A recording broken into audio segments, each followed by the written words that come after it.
ನಮಸ್ಕಾರ ಸ್ನೇಹಿತರೆ, welcome back to tech facts Kannada ಚಾನಲ್ಗೆ. ನಾನು ನಿಮ್ಮ ಮಂಜುನಾಥ್. ಸ್ನೇಹಿತರೆ, ಗೃಹಲಕ್ಷ್ಮಿ ಸಂಘದಲ್ಲಿ ಒಂದಿಷ್ಟು ಹೊಸ ಬದಲಾವಣೆ ಇದೆ.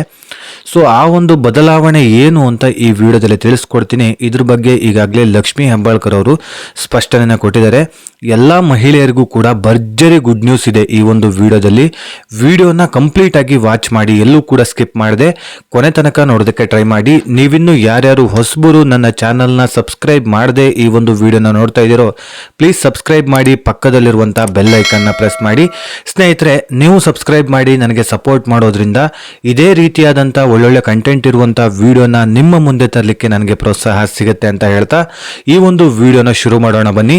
ಸಾಕಷ್ಟು ಜನರು ಈಗಾಗಲೇ ನನ್ನ ವಿಡಿಯೋನ ನೋಡ್ತಾ ಇದ್ದೀರಾ, ಆದ್ರೆ ಸಬ್ಸ್ಕ್ರೈಬ್ ಮಾತ್ರ ಮಾಡ್ತಾ ಇಲ್ಲ.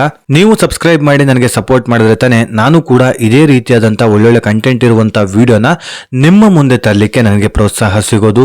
ಓಕೆ, ಸಬ್ಸ್ಕ್ರೈಬ್ ಮಾಡಿದಿರಾ ಅನ್ಕೊಂಡು ಈ ಒಂದು ವಿಡಿಯೋನ ಶುರು ಮಾಡೋಣ ಬನ್ನಿ. ಸ್ನೇಹಿತರೆ, ಗೃಹಲಕ್ಷ್ಮಿ ಸಂಘ, ಈ ಒಂದು ಸಂಘದ ಕುರಿತು ಈಗಾಗಲೇ ಸಾಕಷ್ಟು ವಿಡಿಯೋಗಳನ್ನು ನಾನು ಮಾಡಿ ಮಾಹಿತಿನ ನಿಮಗೆ ತಲುಪಿಸುವಂತ ಪ್ರಯತ್ನ ಮಾಡಿದ್ದೀನಿ. ಆದರೆ ಈ ಒಂದು ವಿಡಿಯೋದಲ್ಲಿ ಹೊಸ ಒಂದಿಷ್ಟು ಮಾಹಿತಿ ಇದೆ. ಇದುವರೆಗೂ ಯಾವುದ್ಯಾವ ಮಾಹಿತಿಗಳನ್ನು ನಿಮಗೆ ತಿಳಿಸಿಕೊಟ್ಟಿದ್ದೀನೋ ಆ ಒಂದು ಮಾಹಿತಿಗಳನ್ನು ಬಿಟ್ಟು ಕೂಡ ಒಂದಿಷ್ಟು ಹೊಸ ಮಾಹಿತಿ ಇದೆ.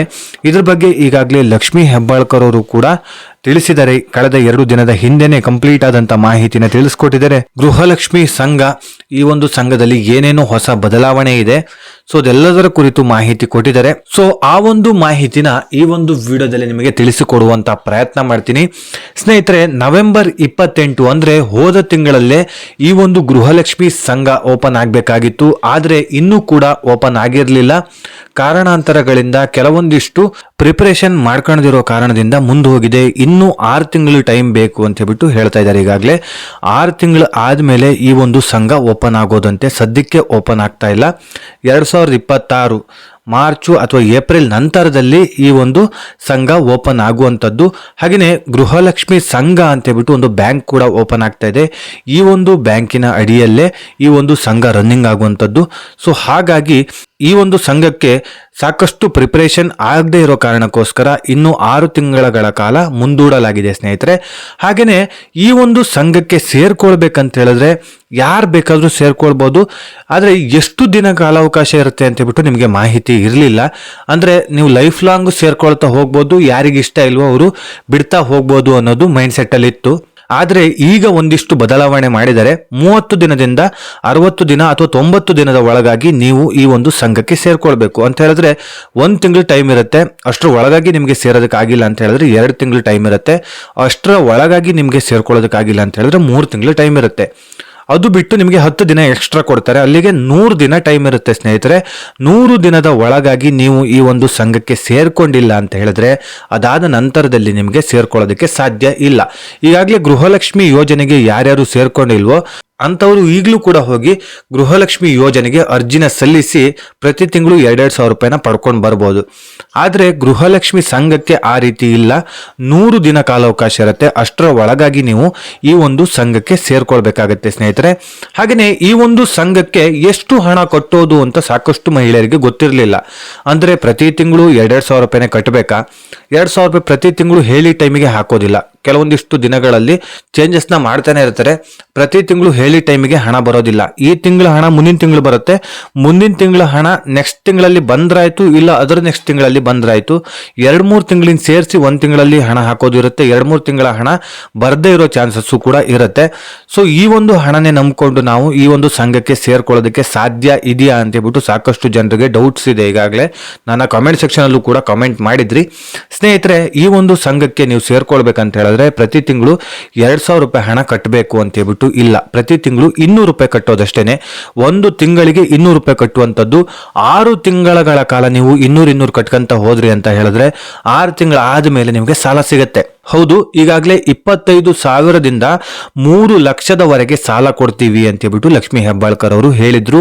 ಆದ್ರೆ ಈ ಒಂದು ವಿಡಿಯೋದಲ್ಲಿ ಭರ್ಜರಿ ಗುಡ್ ನ್ಯೂಸ್ ಇದೆ ಅಂತ ಹೇಳಿದ್ನಲ್ಲ, ಆ ಒಂದು ಗುಡ್ ನ್ಯೂಸೇ ಈಗ ಹೇಳ್ತಿರುವಂತದ್ದು. ಅದೇನಂತ ಹೇಳಿದ್ರೆ ಸ್ನೇಹಿತರೆ, 30,000ದಿಂದ ಕನಿಷ್ಠ 30,000ದಿಂದ ಗರಿಷ್ಠ 6 ಲಕ್ಷದವರೆಗೆ ನಿಮಗೆ ಸಾಲ ಸಿಗತ್ತೆ. ಹೌದು, ಎಲ್ರಿಗೂ ಕೂಡ ಸಾಲ ಸಿಗುತ್ತೆ. ಈ ಒಂದು ಯೋಜನೆಗೆ, ಈ ಒಂದು ಸಂಘಕ್ಕೆ ಅರ್ಜಿನ ಸಲ್ಲಿಸಿ ನೀವು ಸೇರ್ಕೊಂಡಿದ್ದೀರಾ ಅಂತ ಹೇಳಿದ್ರೆ ನಿಮಗೆ 6 ಲಕ್ಷದ ತನಕ ನಿಮಗೆ ಸಾಲ ಸಿಗುವಂಥದ್ದು.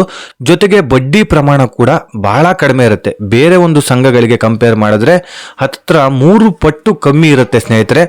ಬೇರೆ ಒಂದು ಸಂಘಗಳಿಗೆ ಸೇರ್ಕೊಂಡ್ರೆ 12ರಿಂದ 14% ಬಡ್ಡಿ ಇದ್ರೆ, ಈ ಒಂದು ಸಂಘದಲ್ಲಿ 3ರಿಂದ 4% ಬಡ್ಡಿ ಇರುತ್ತೆ. ಸಾಕಷ್ಟು ಬಡ್ಡಿ ಪ್ರಮಾಣ ಕಮ್ಮಿ ಇರೋದ್ರಿಂದ ಎಲ್ಲ ಮಹಿಳೆಯರಿಗೂ ಅನುಕೂಲಗಳಾಗಲಿ ಅಂತೇಳ್ಬಿಟ್ಟು ಈ ಒಂದು ಸಂಘ ಓಪನ್ ಮಾಡಿರುವಂಥದ್ದು. ಹಾಗೆಯೇ ಈ ಒಂದು ಸಾಲಕ್ಕೆ ನೀವು ಸರಿಯಾಗಿರುವಂತಹ ಒಂದು ಕಾರಣ ಕೊಡಲೇಬೇಕು ಅಂತೇಳ್ಬಿಟ್ಟು ಇಲ್ಲ. ಪರ್ಸ್ನಲ್ ಆಗಿ ಕೂಡ ಸಾಲನ ಪಡ್ಕೊಳ್ಬೋದು, ಅಥವಾ ನೀವು ಬಿಸ್ನೆಸ್ಸಿಗೋಸ್ಕರ ಆದರೂ ಈ ಒಂದು ಸಾಲನ ಪಡ್ಕೊಳ್ಬೋದಾಗಿದೆ. ಒಟ್ಟಿನಲ್ಲಿ ನೀವು ಏನು ಸಾಲನ ಪಡ್ಕೊಂಡಿರ್ತೀರೋ ಅದಕ್ಕೆ ಇಷ್ಟು ಪ್ರಮಾಣದಲ್ಲಿ ಬಡ್ಡಿ ಆಗುತ್ತೆ. ಪ್ರತಿ ತಿಂಗಳು ನೀವು ಇಷ್ಟು ಕಟ್ಟಬೇಕು ಅಂತ ಹೇಳ್ಬಿಟ್ಟು ಟೋಟಲ್ ಅಮೌಂಟ್ನ ಹೇಳ್ತಾರೆ. ಅಷ್ಟು ಪ್ರತಿ ತಿಂಗಳು ನೀವು ಕಟ್ಕೊಂತ ಹೋದ್ರೆ ಆಯ್ತು. ಆದ್ರೆ ನೀವು ಉಳಿತಾಯದ ಅಮೌಂಟ್ ಮಾತ್ರ ಪ್ರತಿ ತಿಂಗಳು 200 ಕಟ್ಕೊಂತ ಹೋದ್ರೆ ಸಾಕು. 2,000 ರೂಪಾಯಿ ಕಟ್ಟಲೇಬೇಕು ಅಂತ ಹೇಳ್ಬಿಟ್ಟು ಇಲ್ಲ. ಸೊ 2,000 ರೂಪಾಯಿ ಕಟ್ಟೋದಕ್ಕೂ ಕೂಡ ಮಹಿಳೆಯರಿಗೆ ಕಷ್ಟ ಆಗುತ್ತೆ.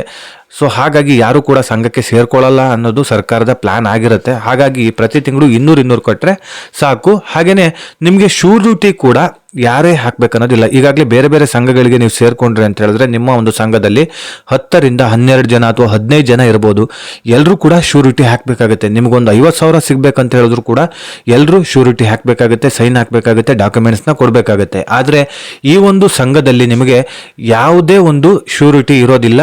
ನಿಮಗೆ ಸಾಲ ಬೇಕಾದ್ರೆ ನೀವೇ ಇಂಡಿಪೆಂಡೆಂಟ್ ಆಗಿ ಸಾಲನ ಪಡ್ಕೊಳ್ಬಹುದಾಗಿದೆ. ಅವ್ರ ಸೈನ್ ಹಾಕಿಲ್ಲ, ಇವ್ರ ಸೈನ್ ಹಾಕಿಲ್ಲ ಅನ್ನೋ ಟೆನ್ಷನ್ನೇ ಇರೋದಿಲ್ಲ ಸ್ನೇಹಿತರೆ. ಹಾಗೆಯೇ ಈ ಒಂದು ಗೃಹಲಕ್ಷ್ಮಿ ಬ್ಯಾಂಕ್ ಕೂಡ ಓಪನ್ ಆಗ್ತಾ ಇದೆ. ಇನ್ನೊಂದು 6 ತಿಂಗಳಲ್ಲಿ ಈ ಒಂದು ಗೃಹಲಕ್ಷ್ಮಿ ಬ್ಯಾಂಕ್ ಓಪನ್ ಆಗ್ತಾ ಇದೆ. ಬ್ಯಾಂಕ್ ಓಪನ್ ಆದ ನಂತರದಲ್ಲಿ ನಿಮಗೆ ಈ ಒಂದು ಸಂಘಕ್ಕೆ ಸೇರ್ಕೊಳ್ಬಹುದಾಗಿದೆ. ಈಗಲೇ ಯಾರು ಕೂಡ ಅರ್ಜಿನ ಹಾಕೋದಕ್ಕಂತ ಹೋಗ್ಬೇಡಿ. ಅರ್ಜಿ ಓಪನ್ ಆಗಿಲ್ಲ, ಯಾರಿಗೂ ಕೂಡ ಇನ್ನೂ ಅರ್ಜಿ ಆಹ್ವಾನ ಕರೆದಿಲ್ಲ. ಯಾರು ಕೂಡ ಅರ್ಜೆಂಟ್ ಮಾಡ್ಕೊಂಡು ಹೋಗಿ ಈಗಲೇ ಅರ್ಜಿನ ಸಲ್ಲಿಸಬೇಡಿ ಸ್ನೇಹಿತರೆ. ಹಾಗೆಯೇ ಈ ಒಂದು ಸಂಘಕ್ಕೆ ಸೇರ್ಕೊಳ್ಬೇಕಂತ ಹೇಳಿದ್ರೆ ವಯಸ್ಸು ಎಷ್ಟಿರಬೇಕು ಅಂತ ಹೇಳ್ಬಿಟ್ಟು ನಿಮಗೆ ಡೌಟ್ಸ್ ಇರುತ್ತೆ. 18 ವರ್ಷ ಮೇಲ್ಪಟ್ಟಂತ ಮಹಿಳೆಯರು ಯಾರು ಬೇಕಾದರೂ ಕೂಡ ಈ ಒಂದು ಸಂಘಕ್ಕೆ ಸೇರ್ಕೊಳ್ಬಹುದಾಗಿದೆ ಸ್ನೇಹಿತರೆ. ಇನ್ನೊಂದು ಡೌಟ್ ಇರೋದೇನಂತ ಹೇಳಿದ್ರೆ, ಎಲ್ಲಿ ಹೋಗಿ ಈ ಒಂದು ಸಂಘಕ್ಕೆ ಅಂದ್ರೆ ಗೃಹಲಕ್ಷ್ಮಿ ಸಂಘಕ್ಕೆ ಅರ್ಜಿನ ಸಲ್ಲಿಸೋದು ಅಂತ ಡೌಟ್ಸ್ ಇರುತ್ತೆ. ಗ್ರಾಮ ಪಂಚಾಯಿತಿಯಲ್ಲಿ ನೀವು ಈ ಒಂದು ಸಂಘಕ್ಕೆ ಸೇರ್ಕೊಳ್ಬಹುದಾಗಿದೆ ಸ್ನೇಹಿತರೆ. ಹಾಗೆ ಅಂಗನವಾಡಿ ಕೇಂದ್ರಗಳಲ್ಲೂ ಕೂಡ ಈ ಒಂದು ಗೃಹಲಕ್ಷ್ಮಿ ಸಂಘಕ್ಕೆ ಸೇರ್ಕೊಳ್ಬಹುದು. ಜೊತೆಗೆ ಮಹಿಳಾ ಮತ್ತು ಮಕ್ಕಳ ಕಲ್ಯಾಣ ಇಲಾಖೆಗೆ ಹೋಗಿ ಕೂಡ ಅರ್ಜಿನ ಸಲ್ಲಿಸಿ ಈ ಒಂದು ಸಂಘಕ್ಕೆ ಸೇರ್ಪಡೆ ಆಗಬಹುದು. ಜೊತೆಗೆ ಈ ಒಂದು ಸಂಘದಿಂದ ಯಾವುದೇ ರೀತಿಯಾದಂತ ಡೌಟ್ಸ್ ಇದ್ರೂ ಕೂಡ ಈ 3 ಕಡೆನೆ ನಿಮಗೆ ಮಾಹಿತಿನ ಕೊಡ್ತಾರೆ. ಹಾಗೆ ನಿಮ್ಮ ಸಮಸ್ಯೆಗಳಿಗೂ ಕೂಡ ಪರಿಹಾರ ನೀಡ್ತಾರೆ. ಗ್ರಾಮ ಪಂಚಾಯಿತಿ, ಅಂಗನವಾಡಿ, ಮಹಿಳಾ ಮತ್ತು ಮಕ್ಕಳ ಕಲ್ಯಾಣ ಇಲಾಖೆ, ಈ 3 ಕಡೆ ಹೋಗಿ ನೀವು ನಿಮ್ಮ ಒಂದು ಪ್ರಾಬ್ಲಮ್ ಏನಿದೆಯೋ ಅದನ್ನ ಸರಿಪಡಿಸಿಕೊಂಡು ಬರ್ಬೋದು ಸ್ನೇಹಿತರೆ. ಓಕೆ ಸ್ನೇಹಿತರೆ, ಇದಿಷ್ಟು ಗೃಹಲಕ್ಷ್ಮಿ ಸಂಘದ ಕುರಿತು ಹೊಸ ಮಾಹಿತಿನ, ಒಂದಿಷ್ಟು ಮಾಹಿತಿಗಳನ್ನ ನಿಮಗೆ ತಿಳಿಸಿಕೊಡುವಂತ ಪ್ರಯತ್ನ ಮಾಡಿದ್ದೀನಿ.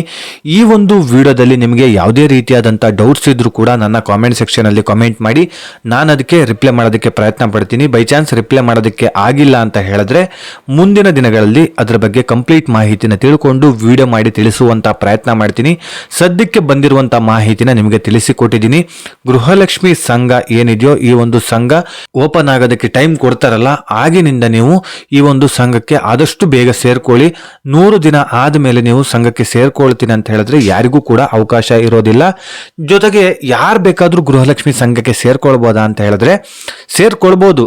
ಆದ್ರೆ ನೀವು ಗೃಹಲಕ್ಷ್ಮಿ ಯೋಜನೆಯಿಂದ ಪ್ರತಿ ತಿಂಗಳು 2,000 ರೂಪಾಯಿ ಹಣನ ಪಡ್ಕೊಳ್ತಾ ಇರಬೇಕು. ಅಂಥವ್ರು ಮಾತ್ರ ಈ ಒಂದು ಸಂಘಕ್ಕೆ ಸೇರ್ಕೊಳ್ಳೋದಕ್ಕೆ ಆಗೋದು.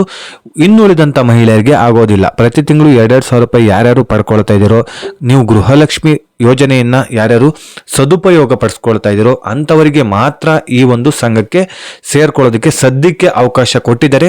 ಮುಂದಿನ ದಿನಗಳಲ್ಲಿ ಏನಾದರೂ ಚೇಂಜಸ್ ಬರ್ಬೋದು, ನೋಡೋಣ. ಚೇಂಜಸ್ ಮಾಡುವ ಚಾನ್ಸಸ್ ಕೂಡ ಇರುತ್ತೆ. ಕೆಲವೊಂದಿಷ್ಟು ಮಹಿಳೆಯರಿಗೆ ಟೆಕ್ನಿಕಲ್ ಇಶ್ಯೂ, ಸರ್ವರ್ ಸಮಸ್ಯೆಯಿಂದ ಅವರು ಸೇರ್ಕೊಳ್ಳೋದಕ್ಕೆ ಇನ್ನೂ ಕೂಡ ಸಾಧ್ಯ ಆಗ್ತಾ ಇಲ್ಲ. ಅಂಥವರು ಇಂಥ ಯೋಜನೆಗಳಿಂದ ವಂಚಿತರಾಗಬಹುದು. ಹಾಗಾಗಿ ಅದನ್ನೆಲ್ಲದನ್ನು ಕೂಡ ಕೂಲಂಕುಷವಾಗಿ ಸರ್ಕಾರ ಅನಾಲಿಸಿಸ್ ಮಾಡಿ ಅದಾದ ನಂತರದಲ್ಲಿ ನಿಮಗೆ ಸೇರ್ಕೊಳ್ಳೋದಕ್ಕೆ ಅವಕಾಶ ಕೊಡಬಹುದು. ಸದ್ಯದ ಮಟ್ಟಿಗೆ ಗೃಹಲಕ್ಷ್ಮಿ ಯೋಜನೆಯಿಂದ ಯಾರ್ಯಾರು ಹಣ ಪಡ್ಕೊಳ್ತಾ ಇದ್ದೀರೋ ಅಂಥವರಿಗೆ ಮಾತ್ರ ಸೇರ್ಕೊಳ್ಳೋದಕ್ಕೆ ಅವಕಾಶ ಕೊಟ್ಟಿದ್ದಾರೆ. ಓಕೆ, ಇದಿಷ್ಟು ಗೃಹಲಕ್ಷ್ಮಿ ಸಂಘದ ಕುರಿತು ಒಂದಿಷ್ಟು ಮಾಹಿತಿನ ತಿಳಿಸ್ಕೊಟ್ಟಿದ್ದೀನಿ. ಈ ಒಂದು ವಿಡಿಯೋನ ಇಲ್ಲಿಗೆ ಎಂಡ್ ಮಾಡ್ತಾ ಇದ್ದೀನಿ. ಈ ಒಂದು ವಿಡಿಯೋನ ಇಲ್ಲಿಗೆ ಎಂಡ್ ಮಾಡೋದಕ್ಕಿಂತ ಮುಂಚೆ ನೀವಿನ್ನು ಯಾರ್ಯಾರು ನನ್ನ ಚಾನೆಲ್ನ ಸಬ್ಸ್ಕ್ರೈಬ್ ಮಾಡದೆ ಈ ಒಂದು ವಿಡಿಯೋನ ನೋಡ್ತಾ ನೋಡ್ತಾ ಇದ್ದೀರೋ ಪ್ಲೀಸ್ ಸಬ್ಸ್ಕ್ರೈಬ್ ಮಾಡಿ, ಸಪೋರ್ಟ್ ಮಾಡಿ ಅಂತ ಮತ್ತೊಮ್ಮೆ ನಿಮ್ಮಲ್ಲಿ ಮನವಿ ಮಾಡ್ತಾ, ಜೊತೆಗೆ ಈ ಒಂದು ವಿಡಿಯೋ ನಿಮಗೆ ಇಷ್ಟ ಆಗಿದ್ರೆ ಲೈಕ್ ಮಾಡಿ, ಸಾಧ್ಯವಾದಷ್ಟು ನಿಮ್ಮ ಸ್ನೇಹಿತರಿಗೆ ಈ ಒಂದು ವಿಡಿಯೋನ ಶೇರ್ ಮಾಡಿ, ಅವರಿಗೂ ಕೂಡ ಈ ವಿಡಿಯೋದಿಂದ ಒಂದಿಷ್ಟು ಉಪಯೋಗನ ಪಡ್ಕೊಳ್ಳಿ ಅಂತ ಹೇಳ್ತಾ ಈ ವಿಡಿಯೋನ ಇಲ್ಲಿಗೆ ಎಂಡ್ ಮಾಡ್ತಾ ಇದ್ದೀನಿ. ಇದೇ ರೀತಿ ಇನ್ಫಾರ್ಮೇಟಿವ್ ವಿಡಿಯೋ ಒಂದಿಗೆ ನಾನು ಮುಂದಿನ ವಿಡಿಯೋದಲ್ಲಿ ಸಿಗ್ತೀನಿ. ಅಲ್ಲಿಯವರೆಗೂ ಧನ್ಯವಾದಗಳು.